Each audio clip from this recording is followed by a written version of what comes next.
করছিস তুই? হ্যাঁ শোনো না বাপি, আমার না ডান্সের প্রোগ্রাম আছে, আমি তার রিহার্স করছিলাম। ও খুব ভালো করেছিস, খুব ভালো করেছিস। আজকে আসলে কি বলতো, এই চেম্বারে একটাও রুগী নেই, তাই আমি ভাবলাম তুই আসার পর থেকে তো তোর সাথে গল্পই করা হচ্ছে না, তাই তোর সাথে আড্ডা মারতে চলে এলাম। বাপি সত্যি বাবা মেলা, আজ দেখতে দেখতে তুই কত বড় হয়ে গেলি। বিদেশে লেখাপড়া শিখে আজ আবার আমার কাছে ফিরে এসেছিস। এবার এবার বিয়ে করে তোকে তো শ্বশুর বাড়ি চলে যেতে হবে রে মা। বাহ বাহ বাপি বাহ, এই তুমি আমাকে এত ভালোবাসো, মাত্র দুটো দিনে আমি তোমার কাছে এত বোঝা হয়ে উঠেছি। বোঝা নয় রে মা, বোঝা নয়। একটা কথা কি জানিস মা, এই মেয়েদের শ্বশুর ঘরই হচ্ছে তাদের আসল ঘর। তাই তাই আমি ঠিক করেছি যে এবারে একটা ভালো এনআরআই ছেলে দেখে আমি ধুমধাম করে তোর বিয়ে দিয়ে দেবো। শোনো শোনো বাপি শোনো, আমি তোমাকে একটা কথা বলছি, তুমি কিন্তু ভালো করে শোনো। আমাকে যদি বিয়ে করতে হয় তাহলে কিন্তু এই গ্রামের ছেলেকে আমি বিয়ে করবে। হ্যাঁ কি বলি, তুই এই গ্রামের ছেলে বিয়ে করবি? ওরে বাবা রে বাবা, ব্যাস ব্যাস ব্যাস ব্যাস, কোনো চিন্তা করতে হবে না মা, কোনো চিন্তা করতে হবে না। এই আমি কাল থেকে না একদম এই গ্রাম থেকে ও গ্রাম খুঁজে তোর জন্য একটা ভালো ছেলে খুঁজে নিয়ে আসবো। আচ্ছা বাপি, আজ যদি মা বেঁচে থাকতো তাহলে তাহলে খুব আনন্দ পেত, তাই না বাপি? আসলে জানো কি বাপি, আমার না মায়ের কথা। আচ্ছা আচ্ছা আচ্ছা বাপি, সত্যি কি আমার মা হার্ট অ্যাটাক করে মারা গিয়েছিল? কেন, তোর কি কোনো? না মানে এমনি জিজ্ঞেস করছিলাম আর কি। আসলে কি জানো বাপি, আজ অনেক দিন পরে আমার মায়ের কথা খুব মনে পড়ছে বাপি। ওই মায়ের কথাটা মনে পড়লে আমার যেন কেমন যেন মাঝে মাঝে আমার হয়। তোর তো মা নাকি রে? কি মা, কাজ করি, চল তোকে না এই গ্রামটা খুব ভালো করে ঘুরিয়ে দেখ। চল চল মা, চল। ও দাদা, দাদা গো, দাঁড়াও গো দাদা, দাঁড়াও। তোমার সাথে না কিছু প্রাইভেট কথা বলতে এলাম গো দাদা। বেশ বেশ বাপি, তুমি তাহলে কাকুর সঙ্গে কথা বলো, আর আমি তো তখন ওপর রুমে যাচ্ছি। বাই কাকু, বাই বাপি, বাই। কি বলবি তাড়াতাড়ি বল, আমার কিন্তু সময় নেই। বলে আজকে দিন মনে নাই নাকি গো? বলে আজ 11ই মাঘ গো, 11ই মাঘ। আজ আমার বৌদি মানে তোমার বউটার মৃত্যুর দিন গো দাদা। এই বছরে একটা দিনই তো তোমার কাছে কিছু আবদার করে চাই গো দাদা। সমু, রানীমা গো, রানীমা।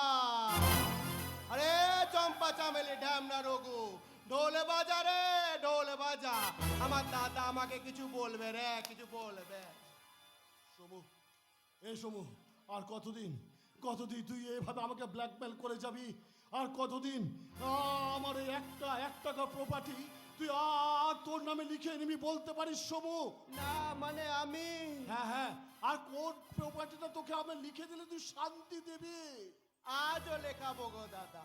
আজ? এই বাড়িটা, কি বলি?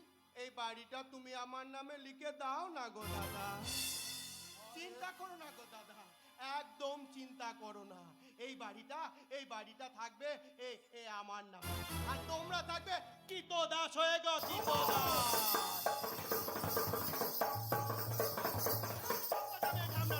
ঢোল বাজানো বন্ধ করতে গেলে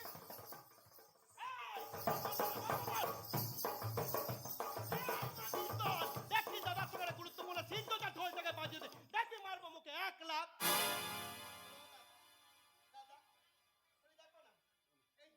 কোর্ট পেপার আমি সঙ্গে করেই নিয়েছি গো দাদা। এখানে একটু সই করে দাও না গো দাদা, একটা সই করে দাও, দাও। না না, আমি কিছু পাবো না দাদা, তোমার মেয়ে পামেলা। না না, আমি পারবো, আমি পারবো।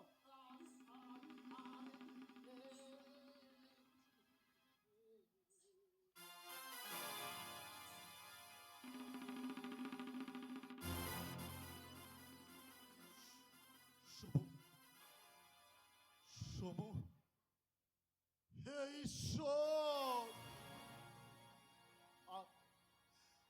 আমার ওই একটা ছোট্ট ভুলের জন্য তুমি আর আমাকে কত সাজা দেবে ঈশ্বর, কত সাজা দেবে? ওরে সমু, আজ আমি আমার এই 7 পুরুষের ভিটে বাড়ি তোর হাতে তুলে দিলাম রে ভাই।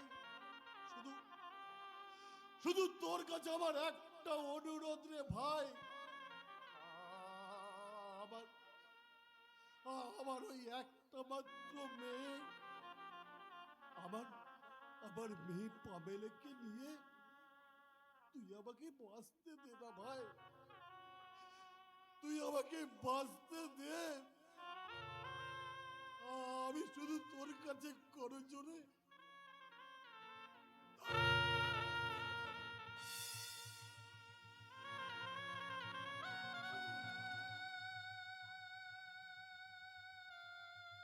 আমার মেয়ের কোনো ক্ষতি করিস না রে ভাই।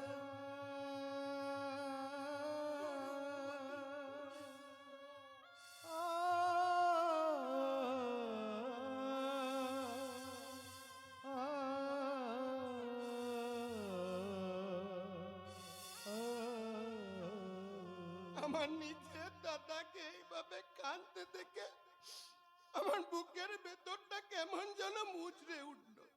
বলে আমি হারামি হলেও আমি তো একটা মানুষ নাকি? বলে আমারও তো শরীরে একটা দয়া মায়া মমতা বলে কিছু আছে নাকি গো? চিন্তা করো না গো দাদা, চিন্তা করো না, এই বাড়িটা তোমার শেষ সম্বল নয় গো দাদা। একটা ডবল রতন আছে গো দাদা, আর সেটা আমি ঠিক সময়ে খপাক করে চিনিয়ে এই শালা, আমার কাছে হাজার হাজার টাকা নিয়ে এখানে দুষ্টুমি করাচ্ছে, সারা ছেলে নাচানো হচ্ছে। মাসি মাসি বলে এত উত্তেজিত হও না গো মাসি, এতে সুগার বাড়বে, কোলেস্ট্রল বাড়বে, প্রেসার বাড়বে। হ্যাঁ বাড়াবাড়ি করো না গো মাসি। এই আমাদের মহারানী যখন একবার কাজের দায়িত্ব নিয়েছে তখন তোর মাথায় ছাটা মারি। বলি কবে কবে হবে? আমি বললে আমি আমি দেখতে চাই ওই ললিতার সংসারটা একদম ছাই হয়ে গেছে। এটাই তো দেখার জন্য এই শালা হারামিকে আমি যখন যা চেয়েছে আমি তাই দিয়েছি। এই তো কদিন আগে ওই দুলে পাড়ার দুলে বাগদির কচি বউটা, তাকে আমি ফাসলিয়ে এনে ওর হাতে তুলে দিলাম। মা গো মা, সেই মেয়েটাকে বুঝতে কলকাতায় বিক্রি করে দিল। চিন্তা করো না গো মাসি, বলি চিন্তা করো না, ওই ভাঙনের খেলা আমি শুরু করে দিয়েছি গো মাসি। আমি এবার এক ঢিলে দুটো পাখি মারবো গো মাসি, দুটো পাখি। এক ঢিলে দুই পাখি। আরে হ্যাঁ, দুই পাখি। ওই সিঁদুরটা এতদিন গায়ে ছিল বলে আমি কিছুই করতে পারছিলাম না। এবার আমি ওদের সংসারটাকেও ভাঙবো, আর কোয়েল সোনাকে আমি সোনা গাছির খাপে খাপ খাইয়ে দেবো। শালা আমি অনেক হারামি দেখেছি, কিন্তু শালা তোমার মতো একটাও হারামি আমি দুনিয়ায় দেখিনি। হ্যাঁ, দেখবেও না গো মাসি, বলি দেখবেও না। আমি হলাম গিয়ে মাকড়সা। আমার এই সভ্যতার জ্বালা ধরে যাবে। এই কাজে তুমি করবে, তোমার স্বার্থ আমি বুঝলাম, তোমার মায়ের স্বার্থ আমি বুঝলাম, কিন্তু এই কাজ আমি কেন করব? তার জন্য অর্থ পাবি রে, অর্থ, মোটা টাকা, অর্থ মানে টাকা। বলি এই মিনছে দে না, হাত করে দাঁড়িয়ে আছিস কেন? দে। এই না 50,000 টাকা, বাকি বাকি এই কাজ হয়ে গেলে ওই কোয়েলকে বিক্রি করে মহারানী পাবে 1,00,000 টাকা, আর আমি মাত্র এই কটা। তোমার ছেলেটা দিন দিন খুব লোভী হয়ে যাচ্ছে তো, আগে এরকম ছিল না গো মাছি, আগে এরকম ছিল না। হ্যাঁ সেটা হলো তোমাদের ব্যাপার, আমি এইসব কিচ্ছু বুঝি না। আমি চাই ওই ললিতার সংসারটা ধ্বংস। মাসি, আমি ওই সধ্বংসের সিরিয়ালটা শুরু করে দিয়েছি গো মাছি, শুরু করে দিয়েছি। মরণ।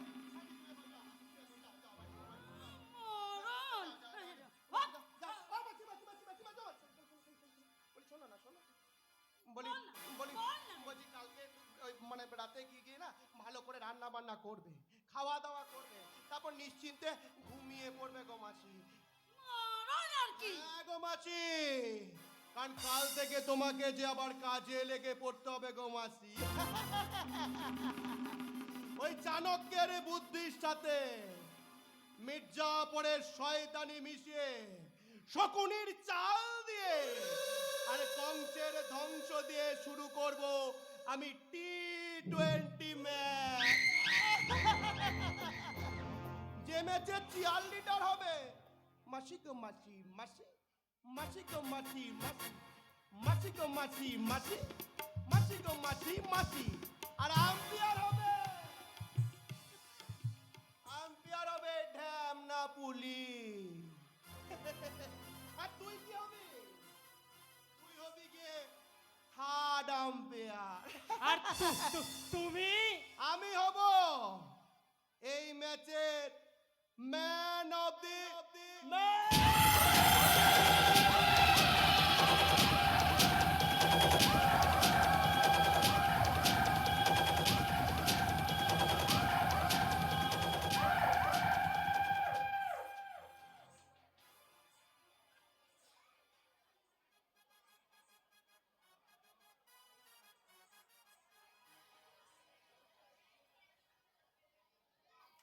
ভালো লাগে না, ভালো লাগে না, কিছু ভালো লাগে না। মানুষটা সেই যে কবে কলকাতা গেছে, এখনো পর্যন্ত না একটা চিঠি না একটা ফোন। কি জানি মানুষটা কবে ফিরবে, কিছুই জানি না।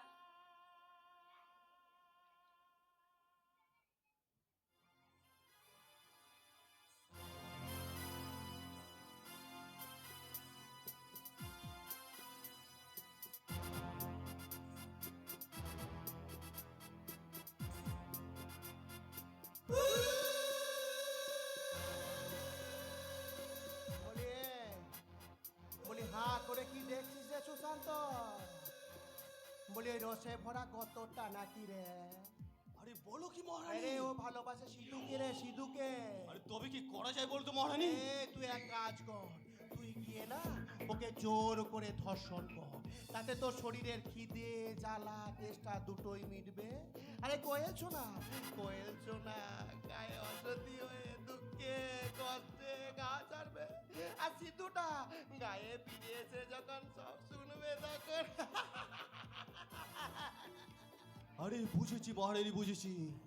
এক ঢিলে দুটো বাগিয়া। মহারানী তুমি এই দিকটা দেখো আর আমি ওই দিকটা দেখি।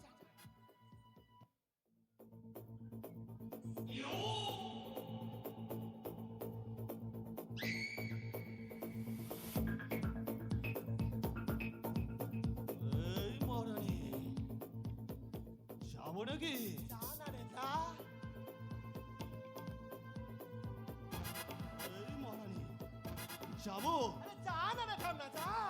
মেয়েকে ধরে দর্শন করতে পারছি না, বলি যা।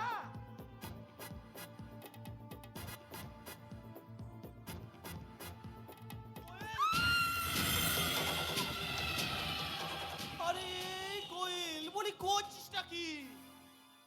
কি করছি দেখতে পাচ্ছ না সুশান্ত দা? সব বুঝি রে কোয়েল, সব বুঝি। আরে সিধুটা এতদিন হয়ে গেল গ্রামে নেই, তোর মনটা যে তাকে ভুলে গেছে তাকে আমি বুঝি না রে।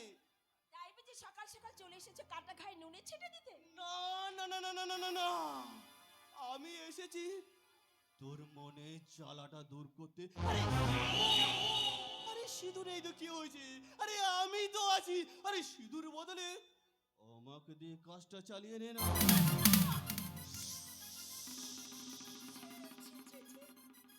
চিৎকার করিস না, চিৎকার করিস না, আরেকবার ঠান্ডা মাথায় ভেবে দেখ। সুশান্ত দা, পুকুরে জল দিয়ে যদি পুজো করা যেত তাহলে মানুষ কষ্ট করে গঙ্গার জল আনতে গঙ্গোত্রীতে ছুটতো না। এবার ছাড়ো দেখি, আমাকে যেতে দাও।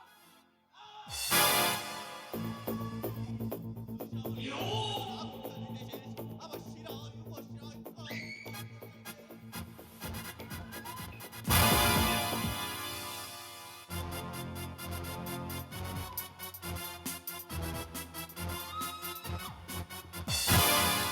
ওঠো ওঠো ভাই ওঠো ওঠো। কোনো ভয় নেই, কোনো ভয় নেই।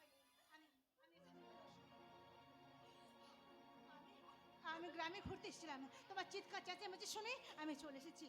তোমার কোনো ভয় নেই, তোমার কোনো চিন্তা নেই।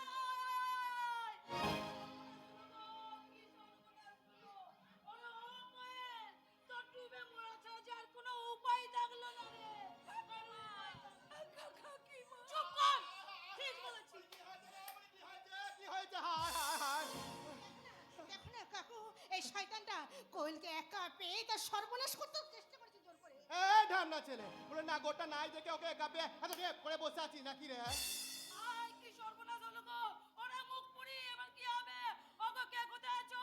তোমরা ছুটে এসো, আমাদের গ্রামের মেন সর্বনাশ হয়ে গেল গো, সর্বনাশ হয়ে গেল। আহ, চুপ করুন, কি আজে বাজে কথা বলছেন আপনারা, এসব কথা শুনতে আমার ভালো লাগছে না। ওঠো ওঠো কোয়েল, তুমি ওঠো।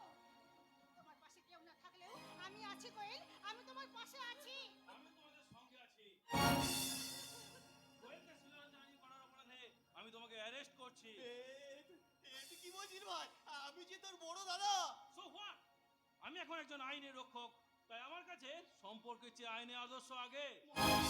ও মরণি, কিছু একটা করো, ওই ভাই যে আমাকে অ্যারেস্ট করতে এসেছে। বলে কি আর করবো, সত্যি তো তুই আইনের চোখে অপরাধী রে, অপরাধী। এবার এবার ইন্সপেক্টর একে আপনি অ্যারেস্ট করুন। আর তা তো করবে, কিন্তু এই মেয়েটার কি হবে সেটা তো একবার বলো। কেন কেন কোয়েল আবার কি করবে? কোয়েল কোয়েল কেন গ্রাম ছাড়া হবে? এ কি বলছেন আপনারা? হ্যাঁ রে হ্যাঁ, বলি কয়েল আবার জাহান নামে যাবে, ল জাহান নামে যাবে। কেন কেন আপনার নিরীহ মেয়েকে এই গ্রাম ছাড়া করতে চাইছেন? বলে গ্রামে থেকে করবে না কিলো, বলে গ্রামে আরো 5টা ছেলে লস্ট হবে না, লস্ট। আর এই কোয়েল আর কোনোদিন মাথা উঁচু করে ঘুরতে পারবে না, ওর ছায়া কেউ মারাবে না, কেউ ওকে বিয়ে করবে না, কারণ গঙ্গা ময়লা হয়ে গেছে।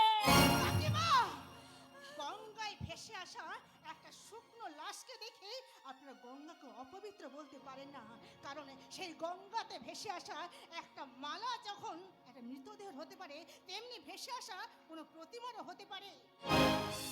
তুমি বোঝাতে পারবে না, এদেশের অপরাধী জানেন না কি তার অপরাধ বিচার হয়ে গেল। আমি জানি না কি আমার অপরাধ, তবু আমার বিচার হয়ে গেল।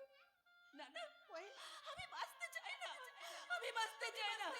ওই পুকুরের জলে আত্মহত্যা করা ছাড়া যে আমার সামনে আর কোনো পথ খোলা নেই। কোয়েল পথ এখনো খোলা আছে রে মা কোয়েল। আছে? হ্যাঁ আছে। আজ এই মেয়েটিকে যে কলঙ্কের কালি ছিটি দিয়েছে, ওকে ওর স্মৃতিতে সিঁদুর পরিয়ে দিয়ে স্ত্রীর মর্যাদা দিতে হবে। তুমি কি বলছো বাবা? হ্যাঁ আমি ঠিক কথাই বলছি, এই কোয়েলকে তোকে বিয়ে করে স্ত্রীর মর্যাদা দিতে হবে। না বাবা না, এত বড় এত রাখা তুমি আমাকে দিও না বাবা, আমি কিছুতেই সহ্য করতে পারবো না, কিছুতেই। কি হলো? কি হলো তোর? এখনো দাঁড়িয়ে রইলি কেন? তুই বল, তুই কি কোয়েলকে বিয়ে করে স্ত্রীর মর্যাদা দিবি? যদি তুই ওকে স্ত্রীর মর্যাদা দিস, তাহলে আমি তোকে অ্যারেস্ট করবো না, আর তা না হলে আমি কিন্তু তোকে। আর তা না হলে আমি নিজে গিয়ে জজ সাহেবের কাছে সাক্ষ্য দিয়ে আসবো, যাতে ওর সারা জীবন মানে আজীবন কারাদণ্ড হয়। কি হলো? এইবার এইবার যে সুশান্ত কোয়েলকে বিয়ে করে, তাহলে তো আপনাদের কোনো আপত্তি থাকবে না, তাহলে কোয়েলকে তো আর গ্রাম ছাড়া হতে হবে না। কি হলো, আপনারা সবাই চুপ করে আছেন কেন? বলুন, কিছু উত্তর দিন, কিছু বলুন। ঠং দেখলে আর বাঁচি না। আপনি এই কোয়েলকে ঘরের বউ করে তুলছেন তুলুন, কিন্তু এ চিরকাল আমার কাছে কলঙ্কিনী ছিল, আছে আর থাকবে। কি হলো দাদা? আমি তোর উত্তরটা কিন্তু এখনো পেলাম না। করিস না রে, করিস না, না গ্রামের সবাই তোকে ধিক্কার দেবে, ছি ছি করবে। করিস না সুশান্ত। তুই মরণি, তোমার জন্য আজ আমাকে ফাঁসতে হলো। কি হলো বল, বিয়ে করবি কি না? একদম বিয়ে করিস না। এ ভাই, ভাই রে, ওই জেলখানা থেকে না এই বিয়ে করাটা অনেক ভালো। এ ভাই, ভাই আমি রাজি রে, মহারানী মহারানী আমি রাজি, আমি রাজি, আমি রাজি। ব্যাস, তাহলে আর কি, আমার দায়িত্ব এখানে শেষ। আর আপনাকে যেটা মশাই অনেক ধন্যবাদ, আপনি ঠিক সময়ে এসে একটা ঠিক সিদ্ধান্ত নিয়ে চলে গেলেন। তাই তো আপনার জন্য আমাকে আমার দাদাকে অ্যারেস্ট করতে হলো না। ব্যাস, তাহলে আমি আসি এখন। কি মহারানী, তোমার প্ল্যানটা সাকসেসফুল হলো না, তাই না? তুমি যখন থেকে প্ল্যান করছিলে আমি তখন থেকে জানতাম যে তুমি কি করতে চলেছো। আরে লা লা বলি, বলে কি লা, বলে কি? এই কারণ আমি জানতাম আমি কি করব সেটাও কিন্তু আমি ঠিক করে রেখেছিলাম, কারণ চোখের মুখে নুন দিতে আমি খুব ভালো করে জানি মহারানী। দাঁড়া রে দাঁড়া, আগে আমার প্ল্যানটা তোকে কে বলেছে সেটা আগে আমাকে খুঁজে বার করতে হবে। হ্যাঁ, এই তো সবে খেলা শুরু মহারানী, খুব সাবধানে চাল দিও, এই দাবার গুটিতে ঠিক সাবধানে চাল দিও। তার তুমি মনে রাখবে তুমি কোনো বাচ্চা ছেলের সাথে ডাঙ্গুলি খেলছো না, তুমি লর্ডসের মাঠে সৌরভ গাঙ্গুলির সাথে ক্রিকেট খেলছো, ক্রিকেট। ওঠো ওঠো কোয়েল, ওঠো, তোমার আর কোনো ভয় নেই কোয়েল, কোনো চিন্তা নেই। এইবার এইবার তুমি চোখের জল মোছো কোয়েল। দাঁড়া রে দাঁড়া, তবে যেটা তুমি ক্রিকেট খেলা বলছো সেটা আমার কাছে পাছা গো পাছা। হ্যাঁ পাছা, আর শেষ চালে আমি কিস্তি ভাত করবো, কিস্তি মা।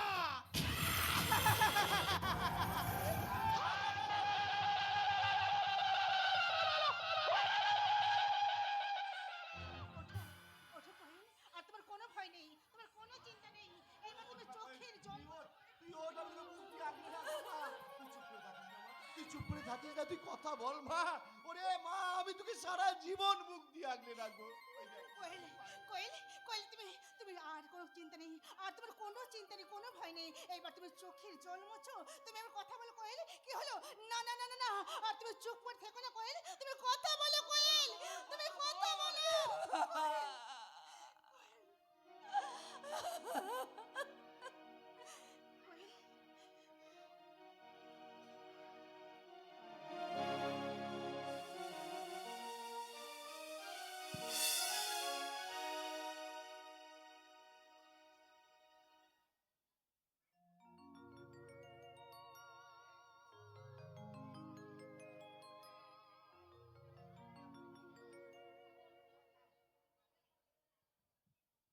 আনন্দ হচ্ছে, আজ আমার ভীষণ আনন্দ হচ্ছে। আমি এতদিন ধরে যে স্বপ্নটা দেখেছিলাম সেই স্বপ্ন আমার এতদিনে পূরণ হতে চলেছে। আমি আমার অঙ্গে ছেঁড়া শাড়ি গায়ে দিলে পরে কি হবে? আমার স্বপ্ন তো এতদিনে পূর্ণ হয়েছে বলো। আজ আমার ভীষণ আনন্দ হচ্ছে, ভীষণ আনন্দ হচ্ছে। রেণুকা, বলি তোমার ওই আনন্দের খবরটা কি আমায় তুমি বলবে না? হ্যাঁ বলবো তো। তুমি জানো ওই যে সিধু, ওই সিধু আর তার বন্ধু একই মঞ্চে আজ গান গেয়েছে। আরে আমার আমার সিধু সেই বোকা ছেলেটা মঞ্চে গান গাইছে। আমি আমি ভাবতে পারছি না, আমি ভাবতে পারছি না জানো লতা, আমি জানো এই চোখ বুঝিলে দেখতে পাচ্ছি হাজার হাজার দর্শক, এই তাদের সামনে আমার সিধু গান গাইছে, গান।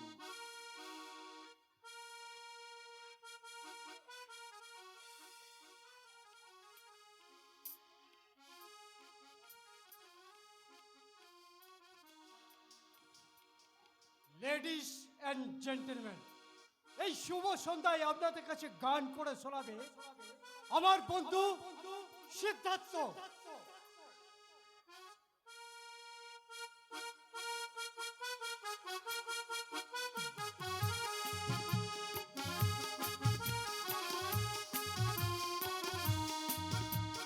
মন ভরে যায় দেখে ঘুম ঘুম ফুলে ভরা মন, কতবার দেখেছি তো ভিজে যাওয়ায় বনের মন। লা লা লা লা লা লা, লা লা লা লা লা লা, লা লা লা লা লা লা, লা লা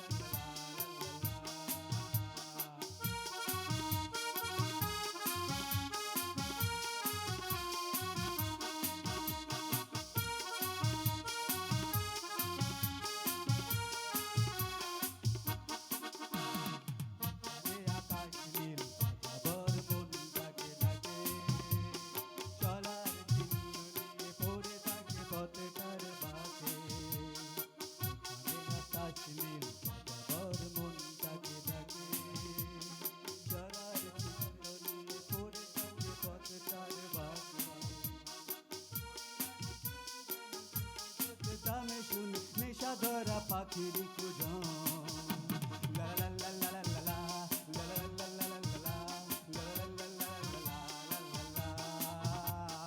মন ভরে যায় দেখে ঘুম ঘুম ফুলে ভরা বন, কতবার দেখেছি তো ভিজে যাওয়া এ বনের মন লা লা লা লা লা লা, লা লা লা লা লা লা, লা লা লা লা লা লা লা লা লা।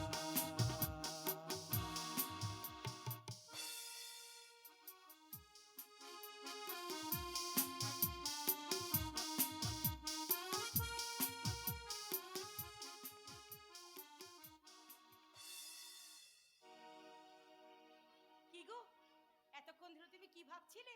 জানো লতা, আমি যেন জেগে জেগে স্বপ্ন দেখছিলাম জানো, আর স্বপ্নের মধ্যে আমি যেন বিভোর হয়ে পড়েছিলাম, বিভোর। তোমাকে তো এখনো আসল আনন্দের কথাটা বলাই হয়নি। কি আবার কৌতূহলের মধ্যে রেখো না, বলো বলো বলো সেই আনন্দের খবর। আরে বাবা, বলছি জানো, হ্যাঁ। ওই সিধু, হ্যাঁ। সিধুকে নিয়ে আমাদের রাজেশ কালকে সন্ধ্যেবেলা আমাদের বাড়িতে, মানে আমাদের গ্রামে ফিরে আসছে। আমাদের আমাদের সিধু আবার সুস্থ হয়ে বাড়ি ফিরে আসছে। তুমি তখন কি করবে লতা? জানো, হয়তো কাল যখন ওরা এই গ্রামে আসবে, হ্যাঁ। তখন হয়তো আমি সন্ধে দেবো। আর আমি কি করব? আমি তখন সিংহ দুয়ারে মাথা উঁচু করে দাঁড়িয়ে বলবো, এসো এসো বীর, এসো নজওয়ান, এসো মোর রাজকুমার, রাজা আজ বড় ক্লান্ত, মুক্তি দাও মনে, সামলাও তোমার রাজত্ব, অবাধ্যদের বাধ্য করে নাও এক বুক নিঃশ্বাস ভরে, তুলে নাও হাতে খড়গ জীবন, মুক্ত করো দাসত্ব। তুমি তো মানুষ নও, তুমি তো দেবতা নও, তুমি এলো পাতারি ঝড়ের পূর্বাভাস, তুমি যশোদা দেবকীর সন্তান, তুমি কংস হত্যার হাততালি, তুমি তুফান, তুমি প্লাবন, তুমি বৈশাখ, তুমি শ্রাবণ, তুমি মহাবীর, তুমি প্রকৃতি। হয়তো আমি একদিন থাকবো না, তবু দূর থেকে শুনতে পাবো তোমার উল্লাস, তোমার গর্জন, তোমার জয়ধ্বনি। তুমি সত্য তেতা দাপরকে করেছো বর্জন, তুমি দুর্নীতিকে করেছো ছারখার। বেঁচে থাকো, বেঁচে থাকো মোর রাজকুমার, বেঁচে থাকো মোর রাজকুমার। কি গো, তুমি কাঁদছো, তোমার চোখে জল? আনন্দে, আনন্দে লতা, আনন্দে আজ আমি আজ এই চোখ দিয়ে অশ্রু হয়ে এলো। এই কান্না।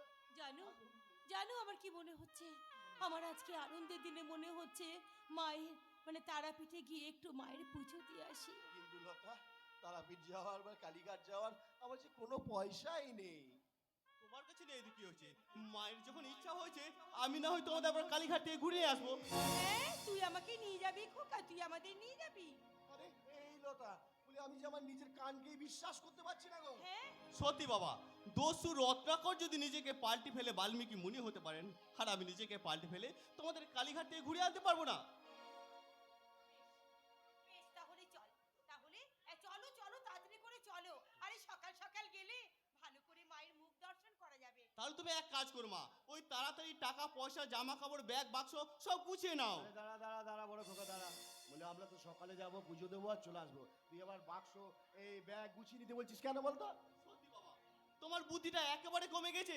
আচ্ছা মা তুমি বলো তো, যে শাড়িটা পরে যাবে সেই শাড়িটা পরে পুজো দেবে, আরে পুজো দেওয়ার জন্য আলাদা একটা কাঁচা শাড়ি চাইতো নাকি? হ্যাঁ হ্যাঁ হ্যাঁ, তা তো চাই। তারপর ধরো পুজো দেওয়ার পর তোমার শাড়ি বাবার পাঞ্জাবিতে সিঁদুর লেগে যাবে, তখন কি করবে? ওই সিঁদুর লাগা কাপড় পরে ওই এতটা পথ ফিরে আসবে? ঠিক ঠিক ঠিক কথা বলেছে, একদম ঠিক। চলো চলো, আমরা আমরা নয় ব্যাগ ট্যাগ সব গুটিয়ে নিই। বেশ, চলো চলো, ব্যাগ ট্যাগ সব গুটিয়ে নিই। বাবা, তোমার তো এখন স্নান হয়নি, যাও যাও যাও, তাড়াতাড়ি স্নানটা সেরে নাও, যাও যাও যাও। দুর্গা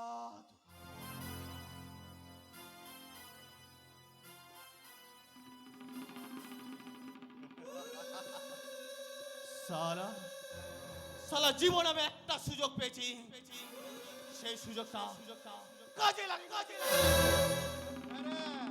বলি শুনলাম সিধুটা নাকি কাল সুস্থ হয়ে